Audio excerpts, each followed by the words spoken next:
Assalamualaikum warahmatullahi wabarakatuh. Alhamdulillahi rabbil alamin. Wa bihi nasta'inu ala umuri dunya waddin.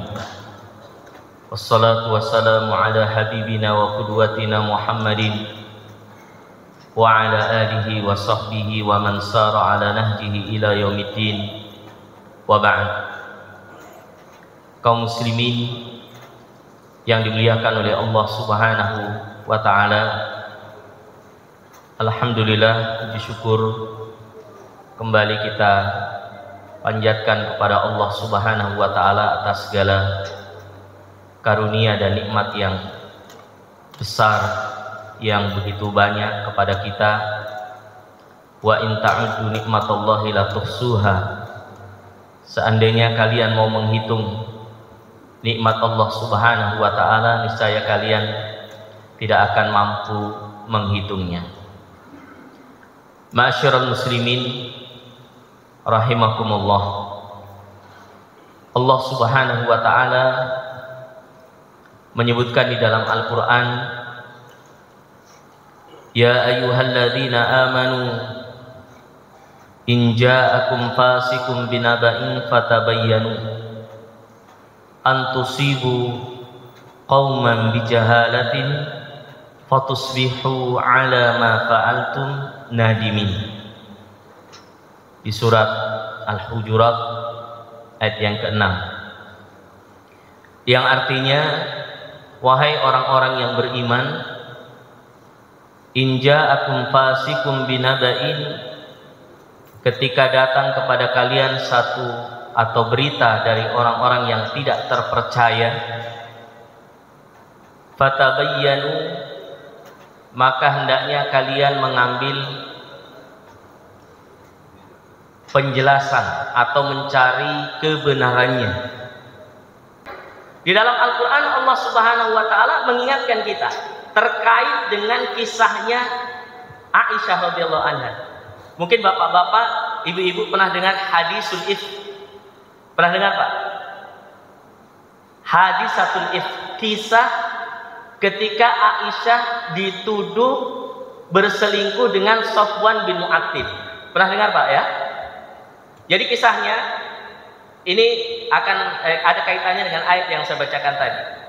Bahwasanya pernah suatu ketika di dalam peperangan Aisyah ikut. Biasanya Aisyah itu ditandu, dan Aisyah waktu itu badannya masih ringan, masih kurus lah begitu, tidak terlalu gemuk, masih ringan. Maka yang bawa tandu ini dikira Aisyah sudah di atas. Ternyata Aisyah turun karena beliau cari, ya, ibunda Aisyah cari perhiasan beliau yang kemungkinan jatuh di tempat tertentu, dia cari. Nah, Sofwan bin Mu'attil ini adalah seorang sahabat yang memang dari sukunya itu selalu belakang, artinya selalu terlambat. Jadi, tapi salah satu bentuk manajemen Rasulullah SAW, karena Rasulullah tahu bahwa dari sukunya Sofwan bin Mu'attil, sahabat ini suka terlambat, maka dijadikan bagian paling belakang untuk mengecek ada enggak yang tertinggal. Jadi Rasulullah tugaskan, nah ini biasanya selalu terlambat, makanya dikasih tugas untuk mengecek semua bagian terakhir. Diceklah, ternyata mendapati Aisyah radhiyallahu anha sendiri di situ. Aisyah radhiyallahu anha sendiri di situ. Maka Sofwan bin Mu'attil bawa kuda. Langsung Aisyah naik. Begitu berjalan, pas masuk kota Madinah, tiba-tiba orang munafik menghembuskan fitnah. Biasa. Yuhi ba'duhum ila ba'din zuhrufal qawli hurura. Yang namanya setan itu pintar sekali membuat ide-ide negatif. Ya, ide-ide yang kontraproduktif. Maka dihembuskanlah dari orang-orang munafik pada saat itu, wah, ini kesempatan untuk mengganggu rumah tangga Nabi Muhammad SAW. Maka dihembuskanlah fitnah bahwasannya Aisyah selingkuh dengan Sofwan bin Mu'attil. Namanya berita, Pak, apalagi public figure Rasulullah. Dan dalam sejarah, Pak, tidak ada goncangan yang paling berat dirasakan Nabi melebihi goncangan ini, yang namanya hadisatul ifk, kisah dusta yang disematkan kepada keluarga Nabi Muhammad SAW. Terjadi gonjang-ganjing. Saya lanjutkan kisahnya. Maka menyebar begitu cepat, ya, ibarat apa ya, angin yang begitu kencang. Langsung seluruh penduduk Madinah mengetahui fitnah ini. Ada yang berani ngomong, ada yang berani ngomong, ada yang tidak berani ngomong. Dan di antara yang berani ngomong itu salah satunya keluarga Abu Bakar. Bayangkan, seorang yang namanya Mistah itu dibiayai hidupnya oleh Abu Bakar, dikasih, pokoknya dibiayai kehidupannya, ditanggung, karena Abu Bakar ini orang kaya. Mistah ikut ngomong, benar ini. Dia ikut menyebarkan berita bohong itu. Akhirnya Abu Bakar itu marah, Pak, marah. Sampai akhirnya Abu Bakar mengatakan, kalau begitu wahai Mistah, saya hentikan semua bantuan saya kepadamu. Dihentikan. Ya namanya manusiawi, Pak, ya. Sekelas Abu Bakar, Pak, sudah berbuat baik, ditanggung hidupnya, masih membicarakan Aisyah radhiyallahu anha. Rasulullah goncang. Bayangkan, Rasulullah goncang berhari-hari, bahkan Rasulullah sudah tidak enak makan. Disebutkan oleh para ulama kita, Rasulullah hampir percaya dengan kisah itu karena ayat belum turun. Coba bayangkan bagaimana sedihnya Aisyah. Aisyah di rumah, Rasulullah diam saja. Biasanya Rasulullah itu paling romantis, panggil istrinya ya Humairah. Bahkan kalau Aisyah minum, Pak, salah satu bentuk romantisnya Rasulullah itu, Rasulullah minum pas di bekas bibirnya Aisyah di gelasnya. Itu salah satu bentuk romantisme Nabi Sallallahu Alaihi Wasallam dengan para istrinya. Kadang lari bersama, kadang berlomba dengan Aisyah. Tapi saking dahsyatnya berita itu, subhanallah, Nabi diam, tidak bisa makan. Aisyah juga diam di kamar. Aisyah hanya berdoa, ya Allah, siapa lagi yang saya bisa percaya ini? Kalau suami saya sendiri sudah tidak percaya dengan saya, ya Allah, saya mohon kepada Engkau, ya Allah, bersihkanlah diri ini, ya Allah. Siapa lagi yang mau percaya dengan saya kalau suami saya sudah tidak percaya?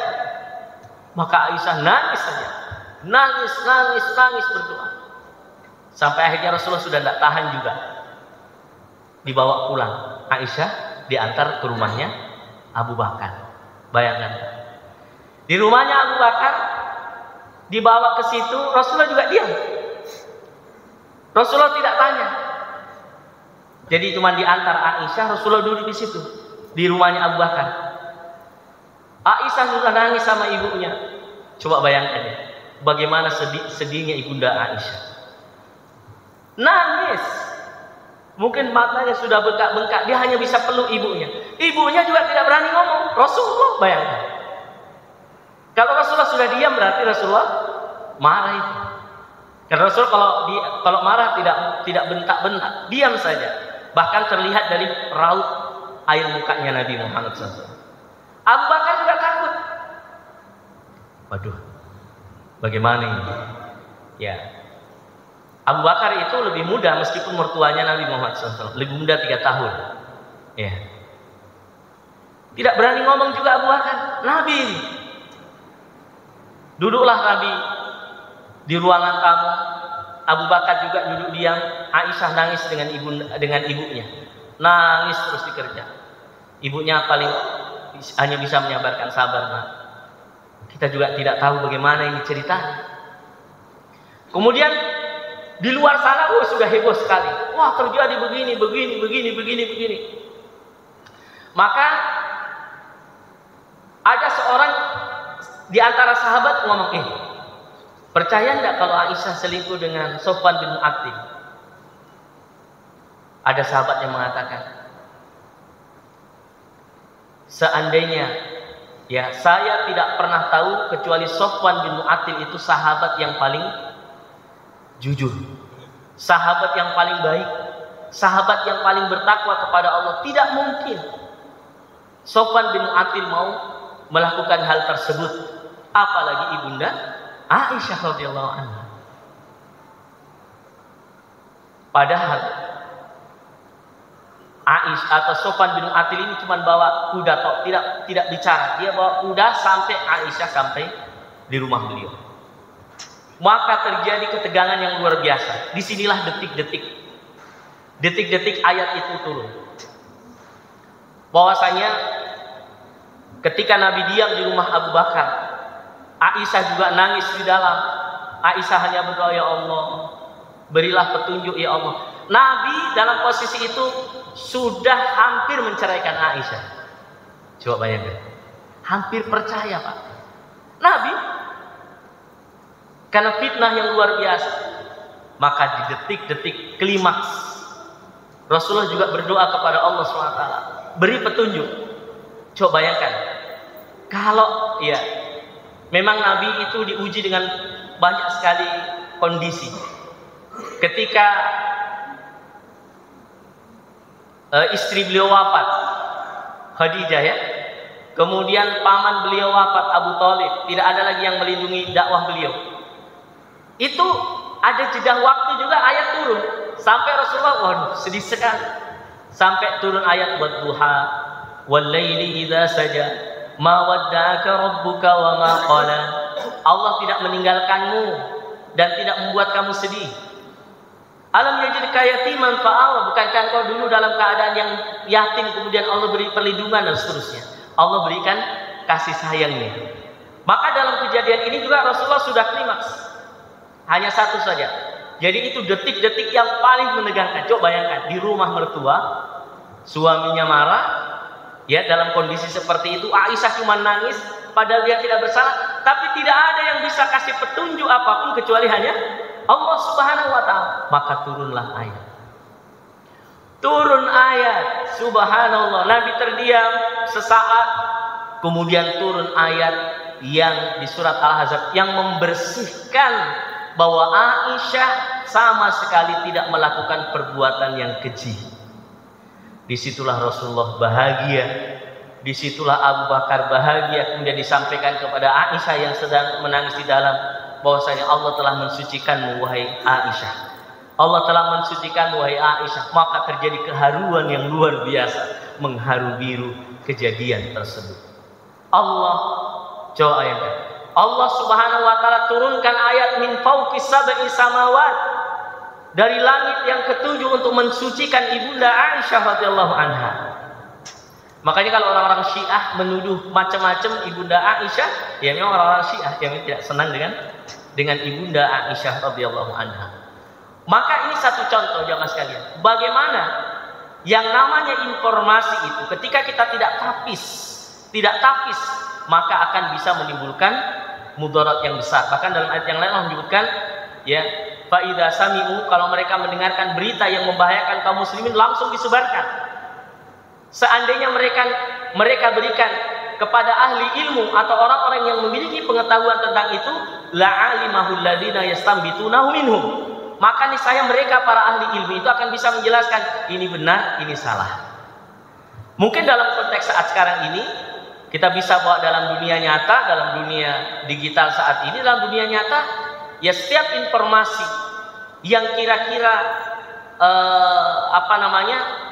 kita belum yakin kebenarannya, jangan langsung dilemparkan kepada orang lain.